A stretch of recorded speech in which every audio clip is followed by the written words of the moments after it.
Good evening students. Welcome to a lecture series of quantum mechanics. കഴിഞ്ഞ വീഡിയോയിൽ നമ്മൾ discuss ചെയ്ത റുദർഫോർഡ് ആറ്റം മോഡലിൻ്റെ ബേസിക് ആയിട്ടുള്ള ഐഡിയാസ് ആണ് നമ്മൾ ഡിസ്കസ് ചെയ്തത്. കുറച്ചും കൂടി ഡീറ്റെയിൽ ആയിട്ട് എന്താണ് ഈ റുദർഫോർഡ് സ്കാറ്ററിംഗ് ഫോർമുല ഉപയോഗിച്ചുകൊണ്ട് എങ്ങനെയാണ് എക്സ്പെരിമെൻ്റൽ റിസൾട്ടും റുദർഫോർഡിൻ്റെ പ്രപ്പോസലും എങ്ങനെ മാച്ച് ചെയ്യുന്നു എന്നുള്ള രീതിയിലുള്ള ഡിസ്കഷനാണ് നമ്മൾ ഇന്നത്തെ വീഡിയോയിൽ ഡിസ്കസ് ചെയ്യുന്നത്. അതേപോലെ തന്നെ ന്യൂക്ലിയസിൻ്റെ സൈസ് റുദർഫോർഡ് ആറ്റം മോഡൽ പ്രകാരം റുദർഫോർഡിൻ്റെ പ്രഡിക്ഷൻ എങ്ങനെയാണ് റെപ്രസെൻ്റ് ചെയ്യുക എന്നുള്ളതൊക്കെയാണ് നമ്മൾ ഇന്നത്തെ വീഡിയോയിൽ പ്രധാനമായും ഡിസ്കസ് ചെയ്യുന്നത്. Okay, so the last class we were discussed about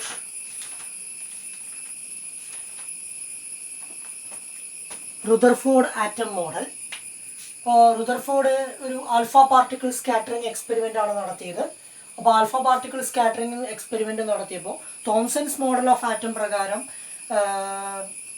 1 ഡിഗ്രിക്ക് മുകളിലുള്ള സ്കാറ്ററിങ് പോസിബിൾ അല്ല എന്നുള്ളത് നമ്മൾ ഡിസ്കസ് ചെയ്തിരുന്നു.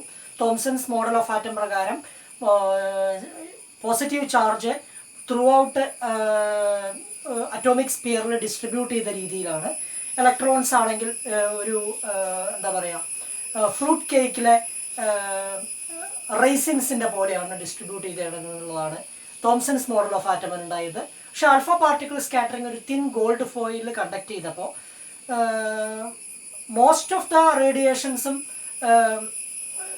1 ഡിഗ്രിക്ക് താഴെയാണ് ഡിഫ്ലക്ഷൻ നടത്തിയതെങ്കിലും വളരെ കുറച്ച് റേഡിയേഷൻസ് മാത്രം ലാർജ് ആംഗിൾ സ്കാറ്ററിങ്സ് നടത്തി, ചിലത് ബാക്ക് സ്കാറ്ററിങ് ഉണ്ടായി.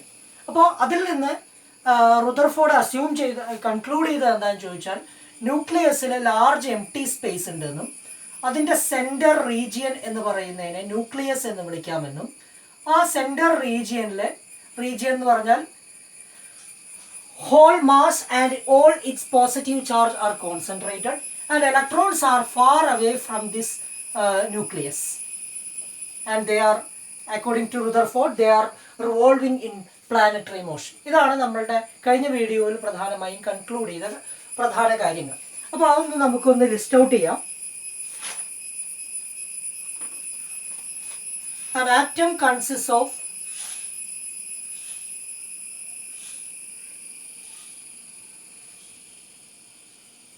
large empty space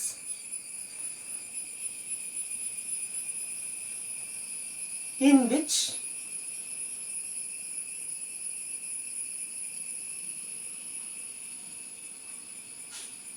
all its positive charge and nearly all its mass are concentrated in a central region called nucleus. First assumption, റുദർഫോർഡിൻ്റെ അസംഷൻസ് ഫസ്റ്റ് അസംഷൻ എന്തായിരുന്നു? രണ്ടാമത് atom electrically neutral ആണ്. Atom എന്ന് പറയുന്നത് electrically neutral ആണ്. Atom is electrically neutral. So positive charge, total positive charge must be equal to total negative charge.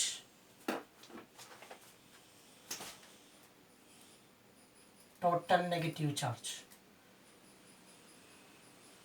Total negative charge എന്ന് പറയുന്നത് all electrons, എല്ലാ ഇലക്ട്രോൺസിൻ്റെയും charge add ചെയ്താലാണ് കിട്ടുക. അപ്പോൾ ന്യൂക്ലിയസിൻ്റെ ചാർജ് എന്ന് പറയുന്നത് എല്ലാ ഇലക്ട്രോണുകളുടെയും ചാർജിന് ഈക്വൽ ആൻഡ് ഓപ്പോസിറ്റ് ആയിരിക്കും എന്നുള്ള രീതിയിലാണ് നമ്മൾ അസ്യൂം ചെയ്തത്. അപ്പോൾ അതുകൊണ്ടാണ് ആറ്റം ഇലക്ട്രിക്കലി ന്യൂട്രൽ ആവുന്നത്. He also proposed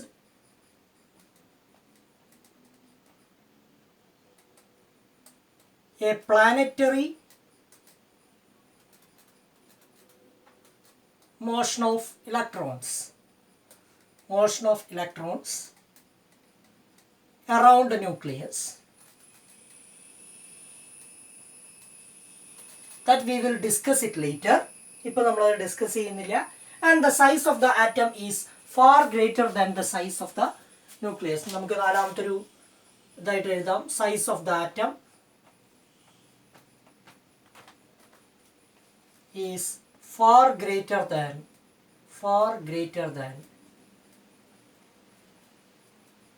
size of the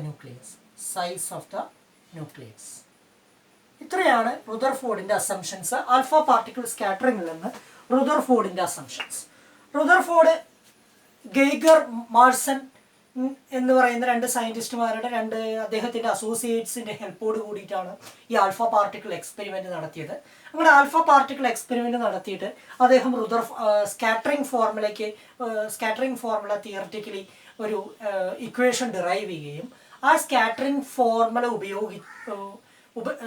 ഫോർമുലയിൽ നിന്ന് കിട്ടിയ റിസൾട്ടും എക്സ്പെരിമെന്റിൽ കിട്ടിയ റിസൾട്ടും തമ്മിൽ കമ്പയർ ചെയ്യുകയും ചെയ്തു. ആ കമ്പാരിസണിൽ വളരെ കൃത്യമായിട്ട് ആ കമ്പാരിസൺ സാറ്റിസ്ഫൈ ചെയ്യുന്ന അദ്ദേഹത്തിന് കാണാനും സാധിച്ചു.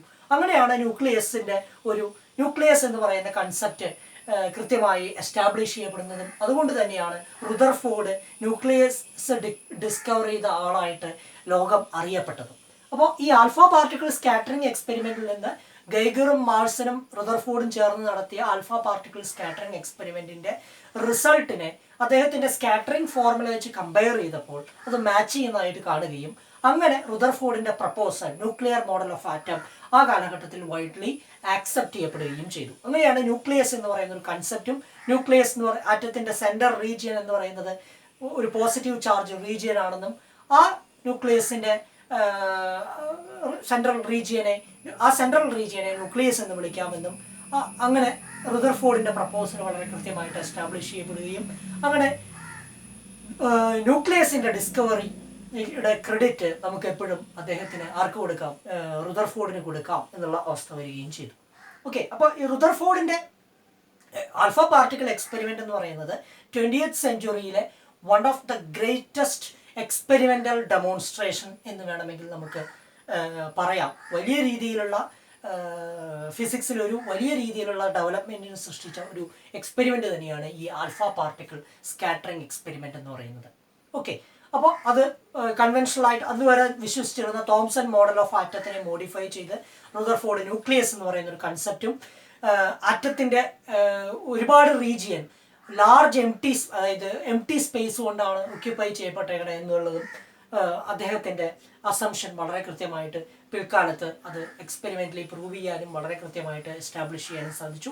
അതിനെ തുടർന്നാണ് 1913 ബോർ മോഡൽ ഓഫ് ആറ്റം വരികയും റുദർഫോർഡ് മോഡൽ ഓഫ് ആറ്റത്തിന് പ്ലാനറ്ററി മോഡൽ ഓഫ് ആറ്റത്തിന് കൃത്യമായിട്ടുള്ള മോഡിഫിക്കേഷൻ നടത്തി അതിൻ്റെ ഒരു ഡെവലപ്മെന്റ് ആണ് പിന്നീട് 1925 26 27 കൃത്യമായിട്ട് ഡെവലപ്പ് ചെയ്ത ക്വാണ്ടം മെക്കാനിക്കൽ ഇന്റർപ്രിട്ടേഷൻ എന്ന് പറയുന്നത്. വളരെ ക്വാണ്ടം മെക്കാനിക്സ് എന്ന് പറയുന്നത് പുതിയ ബ്രാഞ്ചിന്റെ ഡെവലപ്മെന്റിലേക്ക് ഈ ഒരു റുദർഫോർഡിന്റെയും ബോറിന്റെയും ഒക്കെ കോൺട്രിബ്യൂഷൻ വളരെ കൃത്യമായിട്ട് ഉപയോഗപ്പെടുത്തിയിട്ടുണ്ട് എന്നുള്ളതാണ് അതിന്റെ പ്രധാന വസ്തുത. അപ്പോൾ റുദർഫോർഡ് ആൽഫ പാർട്ടിക്കിൾ സ്കാറ്ററിംഗ് എക്സ്പെരിമെന്റിൽ നിന്ന് അദ്ദേഹത്തിന്റെ കൺക്ലൂഷൻസ് ഇത്രയും കാര്യങ്ങളാണ് നമ്മൾ പറഞ്ഞത്. ഒന്നും കൂടി ആ സ്കാറ്ററിംഗ് ഫോർമുല നമ്മളൊന്ന് ഡിസ്കസ് ചെയ്യുന്നു. ആ സ്കാറ്ററിംഗ് ഫോർമുല ഉപയോഗിച്ചുകൊണ്ട് അതിൻ്റെ ഗ്രാഫിക്കൽ റെപ്രസെൻറ്റേഷൻ നമ്മൾ സ്കാറ്റേർഡ് നമ്പർ ഓഫ് പാർട്ടിക്കിൾസും ആംഗിൾ ഓഫ് സ്കാറ്ററിംഗും വെച്ചിട്ട് ഗ്രാഫ് പ്ലോട്ട് ചെയ്യും. അത് വെച്ചിട്ട് നമ്മൾ ഡിസ്കസ് ചെയ്യും. അതാണ് നമ്മൾ ഇനി ഡിസ്കസ് ചെയ്യാൻ പോകുന്നത്. സോ റുദർഫോർഡ് സ്കാറ്ററിംഗ് ഫോർമുല നിങ്ങൾ ആർതർ ബേസറിന്റെ ടെക്സ്റ്റ് ബുക്ക് വായിക്കുമ്പോൾ അതിൻ്റെ അപ്പൻഡിക്സിൽ റുദർഫോർഡ് സ്കാറ്ററിംഗ് ഫോർമുല ഡിറൈവ് ചെയ്യുന്ന മെത്തേഡ് വളരെ കൃത്യമായിട്ട് ഡെമോൺസ്ട്രേറ്റ് ചെയ്തിട്ടുണ്ട്. നമ്മളുടെ നിലവിലുള്ള ഡിഗ്രി സിലബസ് പ്രകാരം ആ സ്കാറ്ററിംഗ് ഫോർമുല നമുക്ക് കൃത്യമായിട്ട് ഡിറൈവ് ചെയ്യാൻ പറയാത്തത് കൊണ്ട് തന്നെയാണ് ഞാൻ ആ ഡെറിവേഷൻ എക്സ്ക്ലൂഡ് ചെയ്തുകൊണ്ടാണ് ഈ വീഡിയോ ഡിസ്കസ് ചെയ്യുന്നത്. കൂടുതൽ ഡീറ്റെയിൽ ആയിട്ട് ഈ ഒരു മാത്തമാറ്റിക്കൽ ഡെറിവേഷൻ താല്പര്യമുള്ള ആളുകൾ സ്കാറ്ററിംഗ് ഫോർമുല എങ്ങനെ ഡിറൈവ് ചെയ്തു എന്നുള്ളത് നോക്കുന്നത് വളരെ ഗുണകരമായിരിക്കും. Okay, so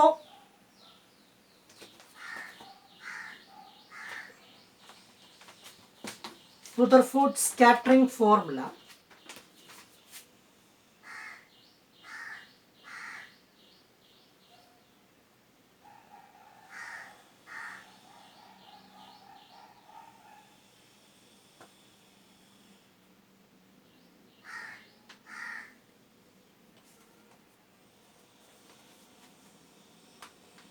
The formula obtained for Rutherford on the basis of nuclear model of atom is like this. N of theta is equal to Ni small n T Z square e raised to 4 divided by 8 pi epsilon naught whole square r square kinetic energy whole square into sine square sine raised to 4 theta by 2. Equation number 1 കൊടുക്കുക. ഇവിടെ n of theta എന്ന് പറഞ്ഞാൽ number of particles number of alpha particles per unit area that reach the screen. Zinc sulfide സ്ക്രീനിൽ എത്തുന്ന number of alpha particles per unit area ആണ് n of theta എന്ന് പറയുന്നത് for a particular scattering angle, for a particular scattering angle theta, scattering angle theta. And Ni is total number of alpha particles per unit area,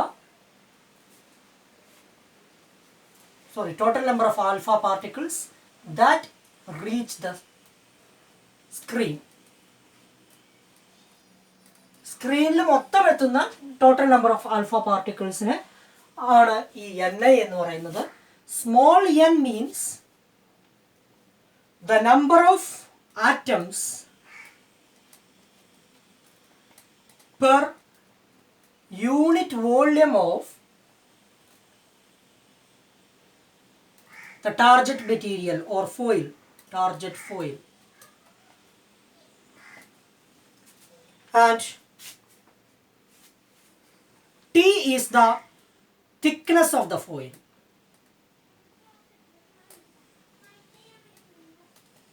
And R is the distance of the screen from the foil. And kinetic energy is kinetic energy of alpha, initial kinetic energy of alpha particles. Alpha particles ന്റെ kinetic energy. Okay. Z നിങ്ങൾക്ക് അറിയാം, Z എന്ന് പറയുന്നത് atomic number ആണ്. Total number of electrons or protons, atomic number. Okay.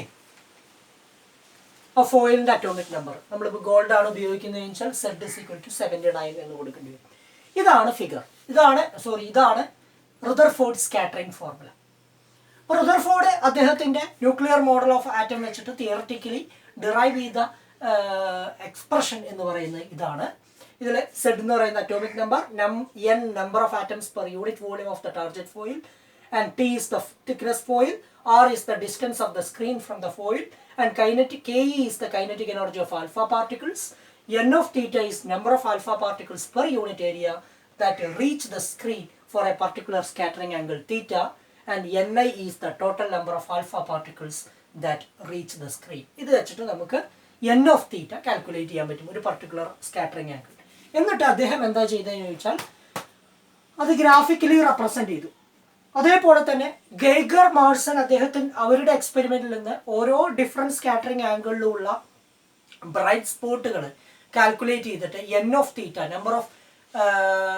number of alpha particles scattered, അല്ലെങ്കിൽ number of alpha particles that reach the screen for a particular angle അവർ ഈ bright spot വെച്ചിട്ട് zinc sulphide സ്ക്രീനിൽ alpha particle വന്ന് വീഴുമ്പോൾ അവിടെ ഉണ്ടാകുന്ന scintillations കണക്കാക്കിയിട്ട് n of theta കാൽക്കുലേറ്റ് ചെയ്തു. ഓരോ പർട്ടിക്കുലർ സ്കാറ്ററിംഗ് ആംഗിളിലുള്ള n of theta കാൽക്കുലേറ്റ് ചെയ്തിട്ട് they have plotted a graph like this with n of theta in y axis and theta along X axis. അവർ പ്ലോട്ട് ചെയ്തത് 0 തൊട്ട് 20, 40, 60, 80, 100, 120, 140, 160, 180 വരെ. അപ്പോൾ അവർക്ക് കിട്ടിയൊരു പാറ്റേൺ എന്ന് പറയുന്നത്, the pattern was just like this.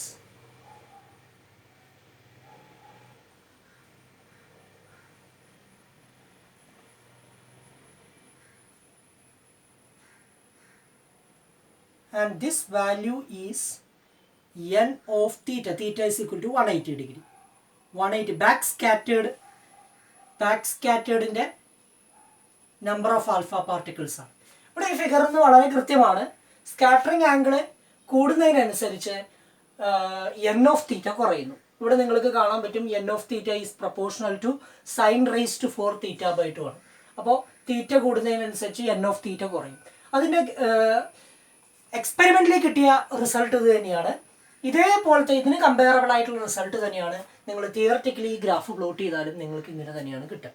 അപ്പോൾ റുദർഫോർഡിന്റെ അസംഷൻസ് കറക്റ്റ് ആയിരുന്നു എന്നുള്ളത് ഗൈഗർ മാഡ്സന്റെ എക്സ്പെരിമെന്റിൽ നിന്ന്, അതായത് ഗൈഗർ മാഡ്സനും റുദർഫോർഡും ചേർന്ന് നടത്തിയ ആൽഫ പാർട്ടിക്കിൾ സ്കാറ്ററിംഗിൽ നിന്ന് കിട്ടിയ number of alpha particles per unit area ഏരിയയും തീറ്റയും വെച്ച് സ്കാറ്ററിംഗ് ആംഗിളും വെച്ച് ഗ്രാഫ് പ്ലോട്ട് ചെയ്തപ്പോൾ കിട്ടിയ പാറ്റേണും ക്വൈറ്റ് മാച്ചിങ് ആയിട്ട് കാണാൻ സാധിച്ചു. അപ്പോൾ അതിൽ നിന്ന് റുദർഫോർഡിന്റെ അസംഷൻസ് കറക്റ്റ് ആണ് എന്നുള്ള കൺക്ലൂഷനിലേക്ക് അവർ എത്തിച്ചേരുകയും ചെയ്തു.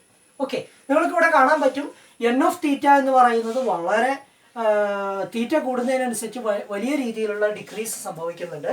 You can also from this figure you can also say that it can be seen that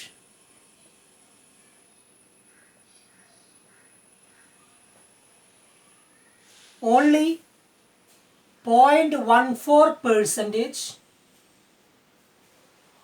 of incident alpha particles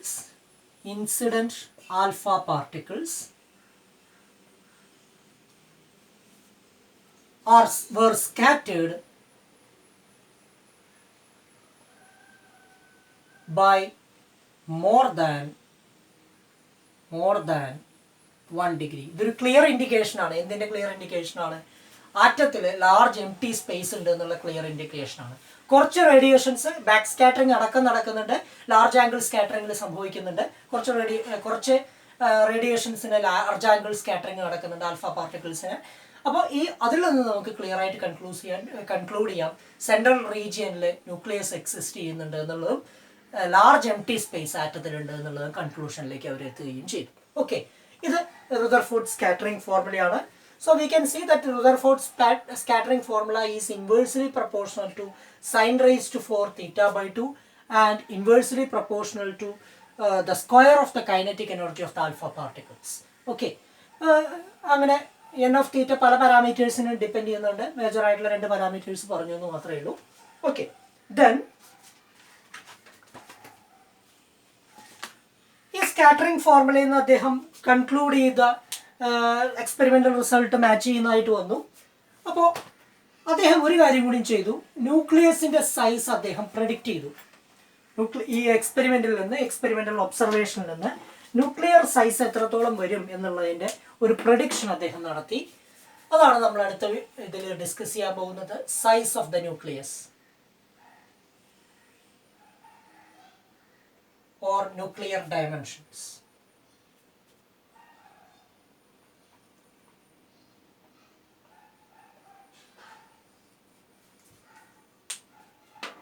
ഒരു ആൽഫ പാർട്ടിക്കിൾ സ്കാറ്ററിംഗ് എക്സ്പെരിമെന്റ് എങ്ങനെയാണ് നടക്കുന്നത്, ആറ്റത്തിൽ എങ്ങനെയാണ് നടക്കുന്നുള്ളതിൻ്റെ ഏകദേശം ഒരു ഐഡിയ ഒക്കെ നമ്മൾ പറഞ്ഞു. ഇവിടെ സെൻട്രൽ റീജിയൻ എന്ന് പറയുന്നത് ഒരു ന്യൂക്ലിയസ് ആണ്. അപ്പോൾ alpha particles, incident alpha particles വരുന്ന ഒട്ടുമിക്ക ആൽഫ പാർട്ടിക്കിൾസും യാതൊരു തരത്തിലുള്ള ഡിഫ്ലക്ഷനും ഇല്ലാതെ പോകും. കാരണം ലാർജ് എം ടി സ്പേസ് ഉണ്ട്. ആൽഫ പാർട്ടിക്കിൾസിൻ്റെ മാസ് എന്ന് പറയുന്നത് ഇലക്ട്രോണിൻ്റെ മാസുകളെ കമ്പയർ ചെയ്യുമ്പോൾ 8000 ടൈംസ് ലാർജാണ്. അപ്പോൾ ഇലക്ട്രോൺസിന് കാര്യമായിട്ട് ഇവിടെ റിവോൾവ് ചെയ്യുന്ന ഇലക്ട്രോൺസിന് കാര്യമായിട്ടുള്ള ഡിഫ്ലക്ഷൻ നടത്താൻ സാധിക്കില്ല.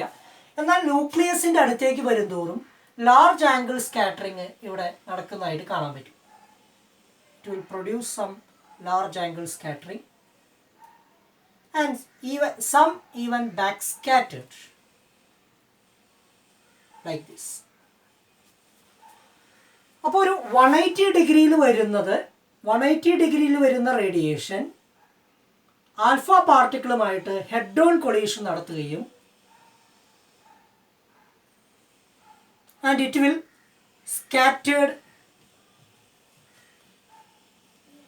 backscattered, that means scattered with an angle 180 degree. അപ്പോൾ 180 ഡിഗ്രിയിലുള്ള സ്കാറ്ററിംഗ് എന്ന് പറയുന്ന ആൽഫ പാർട്ടിക്കിൾ ഡയറക്റ്റ് ആയിട്ട് വരുമ്പോൾ വളരെ കുറച്ച് ആൽഫ പാർട്ടിക്കിൾ കാരണം ആറ്റത്തിന് ഡയറക്റ്റ് ആയിട്ട് ഹെഡ് ഓൺ കൊളീഷൻ വരുന്ന റേഡിയേഷൻസിന് മാത്രം 180 ഡിഗ്രി സ്കാറ്ററിംഗ് നടക്കുന്നു, ബാക്ക് സ്കാറ്ററിംഗ് നടക്കുന്നു. മറ്റു ചിലത് ലാർജ് ആംഗിൾ സ്കാറ്ററിംഗ് സംഭവിക്കുകയും ചെയ്യുന്നു. ഇതാണ് സംഭവിക്കുന്നത്. അപ്പോൾ ഈ ആൽഫ പാർട്ടിക്കിൾ ന്യൂക്ലിയസുമായിട്ട് സ്കാറ്റർ ചെയ്ത് ഡിഫ്ലക്റ്റ് ചെയ്യാനുള്ള പ്രധാനപ്പെട്ട കാരണം എന്താ? ആൽഫ പാർട്ടിക്കിളിന്റെ ചാർജ് എന്ന് പറയുന്നത് +2e ആണ്. ന്യൂക്ലിയസിന്റെ ചാർജ് നമ്മൾ എങ്ങനെയാണ് എടുക്കുക? ന്യൂക്ലിയസിനെ +ZE എന്ന് നമുക്ക് എഴുതാം. It is multiple of total charge of the protons. നമുക്കറിയാം ഇപ്പോൾ ന്യൂക്ലിയസിന്റെ ഉള്ളിലുള്ളത് പ്രോട്ടോൺസ് ആണ്, പോസിറ്റീവ്ലി ചാർജ്ഡ് ആയിട്ടുള്ള പാർട്ടിക്കിൾ. പ്രോട്ടോണിന്റെ ചാർജ് എന്ന് പറയുന്നത് +ZE വരും. Z ആണ് അറ്റോമിക് നമ്പർ എങ്കിൽ. അപ്പോൾ ZE ചാർജുള്ള, പോസിറ്റീവ് ചാർജുള്ള ഒരു ന്യൂക്ലിയസിന്റെ അടുത്തേക്ക് ആൽഫ പാർട്ടിക്കിൾസ് വരുമ്പോൾ അവർ ഹെഡ് ഓൺ കൊളീഷൻ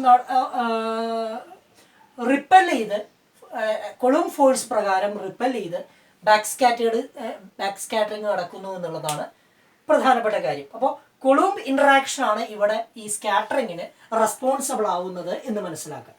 ഓക്കെ, പക്ഷെ നമുക്ക് സ്കാറ്ററിങ് എന്ന് പറയുമ്പോൾ നമുക്കറിയാം പാർട്ടിക്കിൾസ് ഒരു പോസിറ്റീവ്ലി ചാർജ്ഡ് ന്യൂക്ലിയസ് ഉണ്ടെങ്കിൽ ആൽഫ പാർട്ടിക്കിൾസ് വന്നിട്ട് വളരെ ഈ ആൽഫ ഡിഫ്ലക്റ്റ് ചെയ്ത് തിരിച്ചു വരികയാണ് ചെയ്യുന്നത്. അപ്പോൾ ഇവിടെ ഒരു പർട്ടിക്കുലർ ഡിസ്റ്റൻസ് R ഉണ്ടാവും. ഈ Rനെ റെപ്രസെൻ്റ് ചെയ്യുന്നത് it is called the distance of closest approach.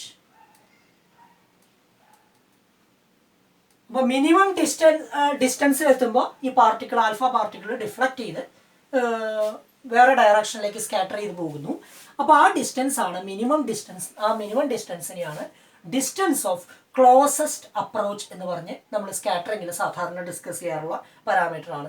Distance of classical മെക്കാനിക്സിലൊക്കെ, ബേസിക് മെക്കാനിക്സിലൊക്കെ സ്കാറ്ററിങ് നമ്മൾ വളരെ ഡിസ്കസ് ചെയ്തിട്ടുള്ള കാര്യമാണ്. അപ്പോൾ അതിൽ ഡിസ്റ്റൻസ് ഓഫ് ക്ലോസസ്റ്റ് അപ്രോച്ച് എന്ന് പറയുന്നത് ദിസ് R ആയിരിക്കും.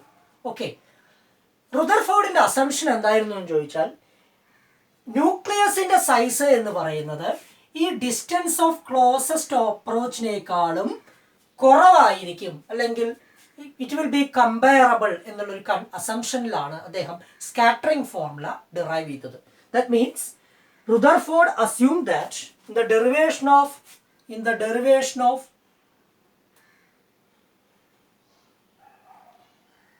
Rutherford scattering formula,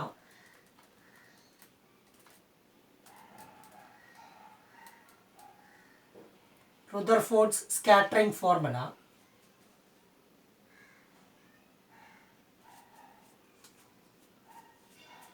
Rutherford assumed that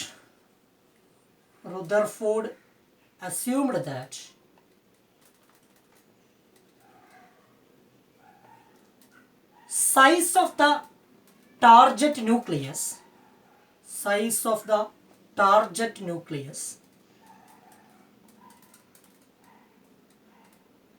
must be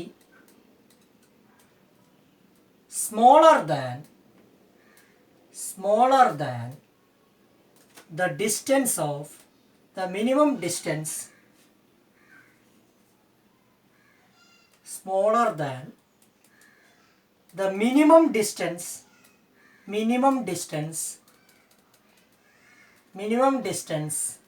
with which to which incident alpha particles approach the nucleus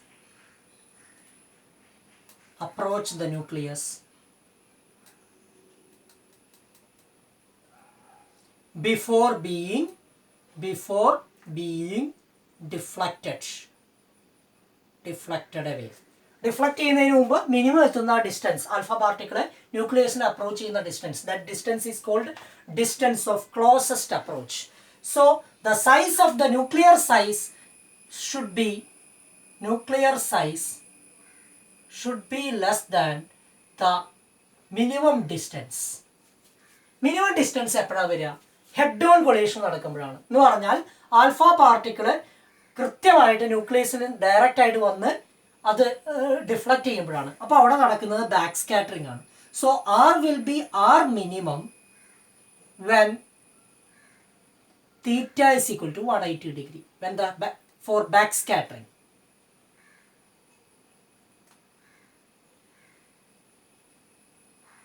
ഇപ്പോൾ ബാക്ക് സ്കാറ്ററിംഗിലാണ് ആറ് മിനിമം ആയിട്ട് വരുന്നത്.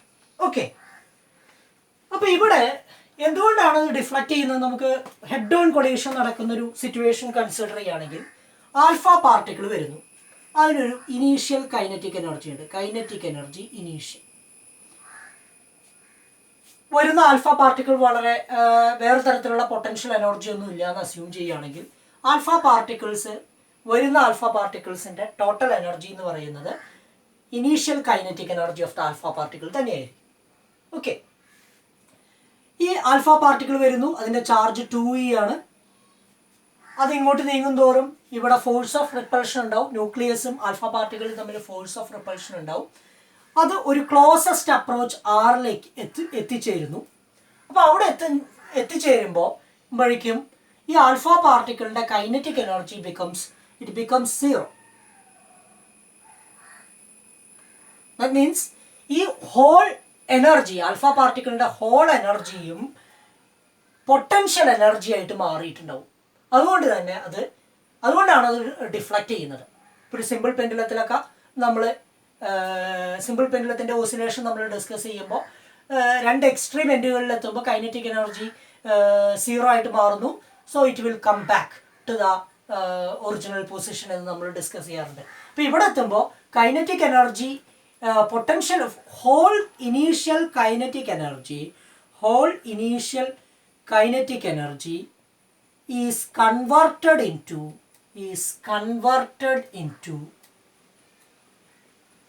potential energy at R, at the distance of closest approach, approach. That is why they are deflected by 180 degree. Okay, അപ്പോൾ നിങ്ങൾക്ക് ഇങ്ങനെ എഴുതാൻ പറ്റും. Potential energy at R എത്ര നമുക്ക് റെപ്രസെൻറ്റ് ചെയ്യാൻ പറ്റും?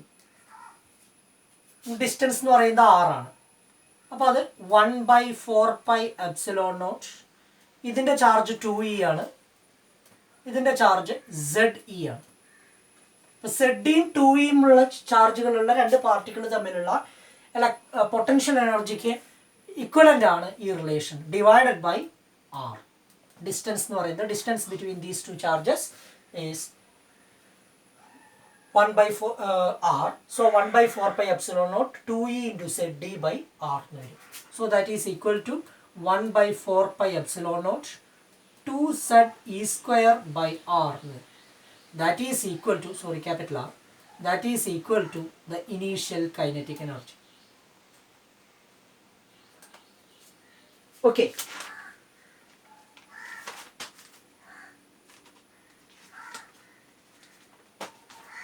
So ഇതൊന്ന് റീഅറേഞ്ച് ചെയ്താൽ നമുക്ക് ഇക്വേഷൻ കിട്ടി.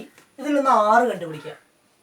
R എന്ന് പറയുന്നത് 1/4πε0 2ZE square divided by KE initial kinetic energy. This is the distance of closest approach, and the size of the nucleus should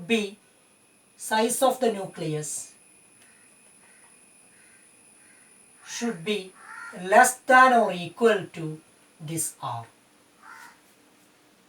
or this will give an upper limit to the size of the nucleus.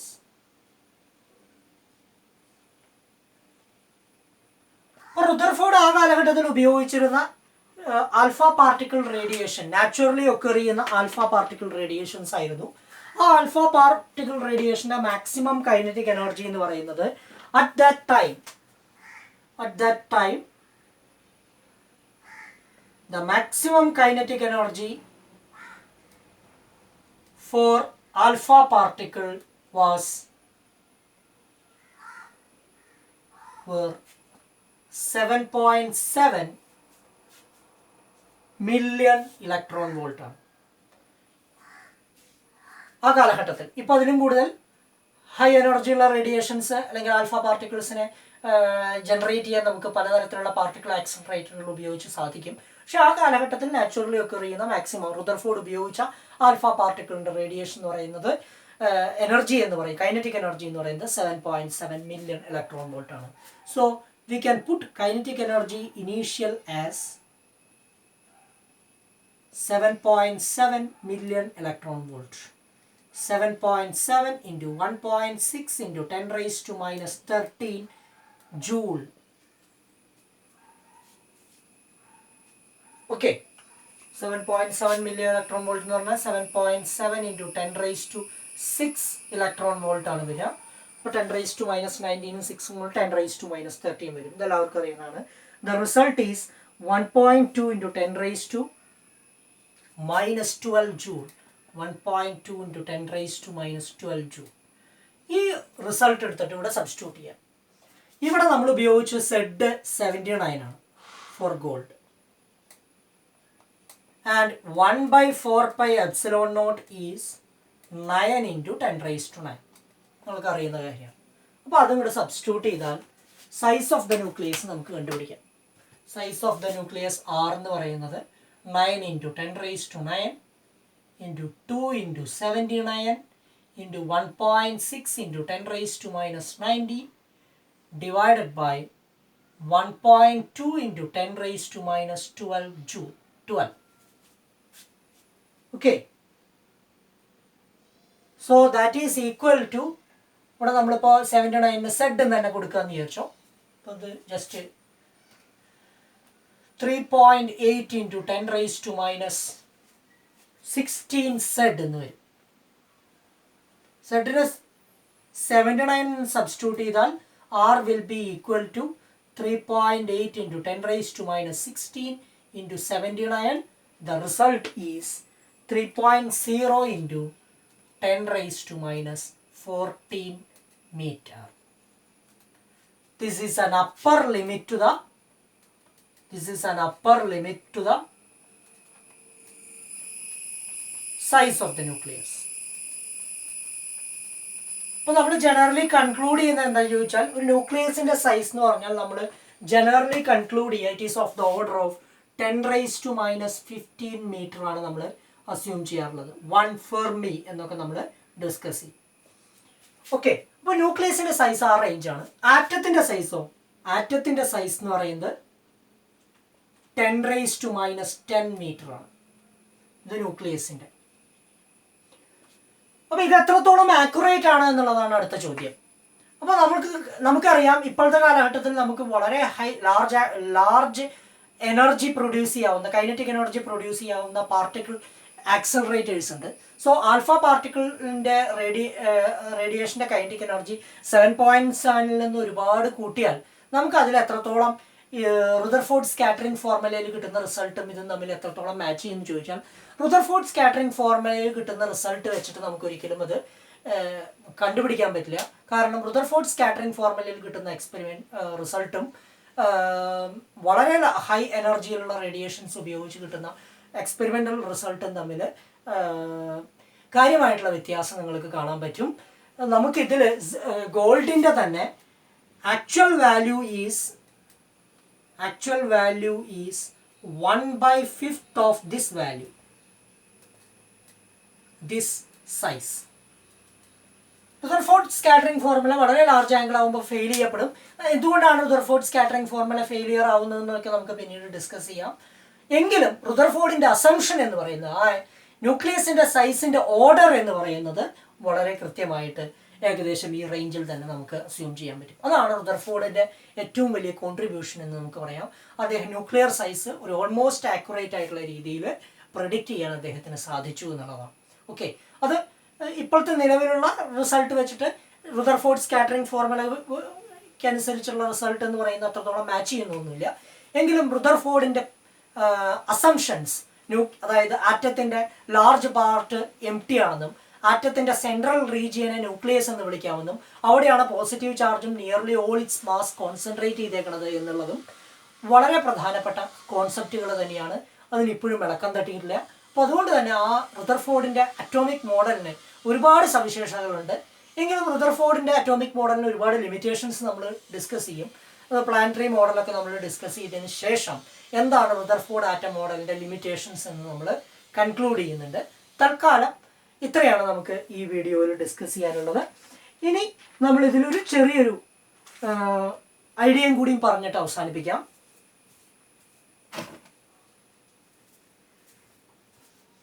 എന്താണെന്ന് ചോദിച്ചാൽ, നമ്മളിപ്പോൾ കണ്ടു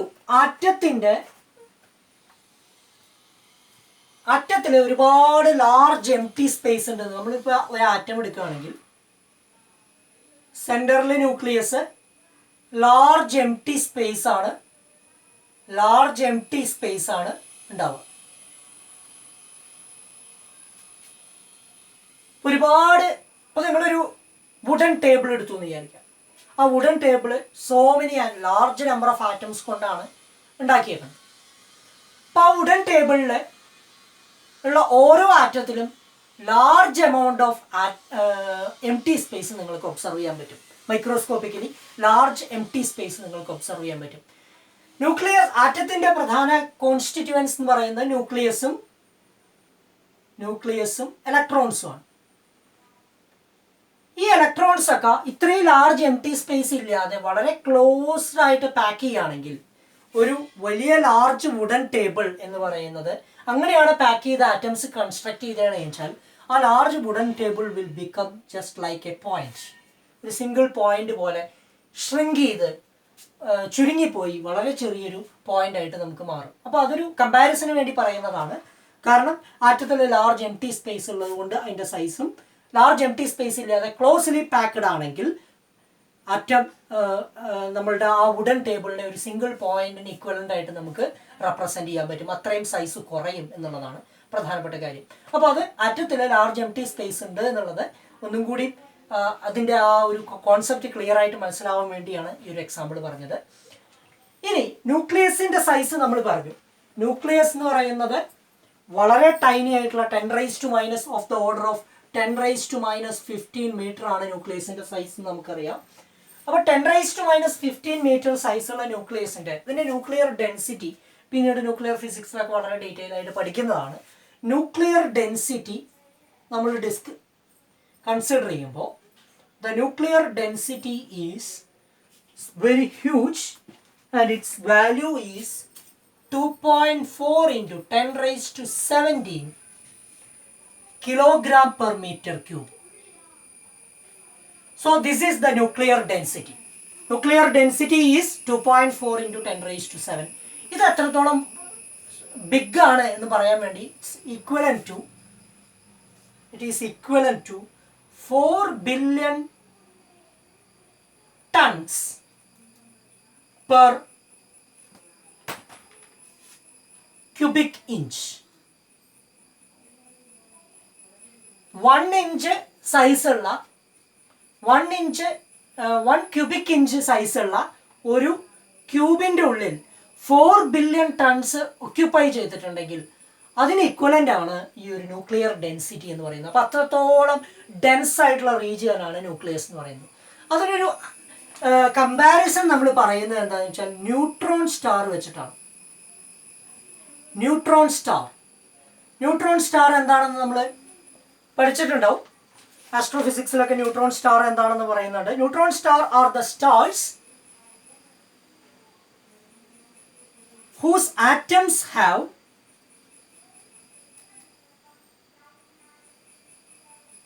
been so compressed, വളരെ compress ചെയ്യപ്പെട്ട atoms ആണ്. അപ്പോൾ അങ്ങനെ compress ചെയ്യുമ്പോൾ ആ ആറ്റത്തിലെ ഇലക്ട്രോൺസും പ്രോട്ടോൺസും ഫ്യൂസ് ചെയ്യപ്പെട്ട് കുറച്ചും കൂടി സ്റ്റേബിൾ ആയിട്ടുള്ള ന്യൂട്രോൺസ് ആയിട്ട് മാറിയിട്ടുണ്ടാവും. അപ്പോൾ ന്യൂട്രോണിൻ്റെ സ്റ്റേറ്റിലായിരിക്കും ആറ്റത്തിനുള്ള എല്ലാ പാർട്ടിക്കിളും ഒക്യുപ്പൈ ചെയ്തിട്ടുണ്ടാവുക. So due to the enormous pressure, the atoms have been so compressed so that most of their electrons and protons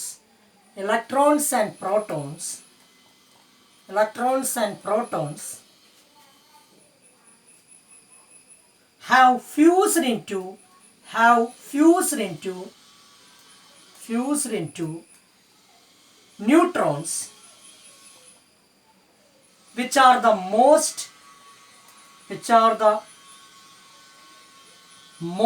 stable form of matter.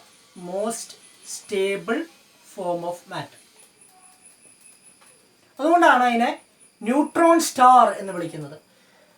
Neutrons വളരെ സ്റ്റേബിൾ ഫോം ആണെന്ന് പറയാൻ കാരണം ന്യൂട്രോൺസ് ആണ് ഏറ്റവും സ്റ്റെബിലിറ്റി കൂടിയ പാർട്ടിക്കിൾ. പ്രോട്ടോണിനും ഇലക്ട്രോണിനേക്കാളൊക്കെ സ്റ്റെബിലിറ്റി കൂടിയ പാർട്ടിക്കിളാണ് neutron. അപ്പോൾ neutron star എന്ന് പറയുന്നതാണ്. ന്യൂട്രോൺ സ്റ്റാറിൻ്റെ ഡെൻസിറ്റി എന്ന് പറയുന്നത് ഈ ന്യൂക്ലിയർ ഡെൻസിറ്റിക്ക് കമ്പയറബിൾ ആണ്. ഓക്കെ, ഒരു ന്യൂട്രോൺ സ്റ്റാർ എന്ന് പറഞ്ഞാൽ ഏകദേശം ഒരു 10 കിലോമീറ്റർ റേഡിയസ് ഉള്ള ഒരു എക്സാമ്പിളായിട്ട് പറയുകയാണ്. ഒരു 10 കിലോമീറ്റർ റേഡിയസ് ഉള്ള ഒരു സ്റ്റാറാണ്. And it contains masses of the order of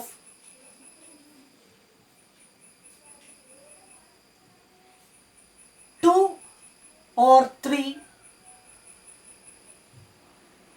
suns mass.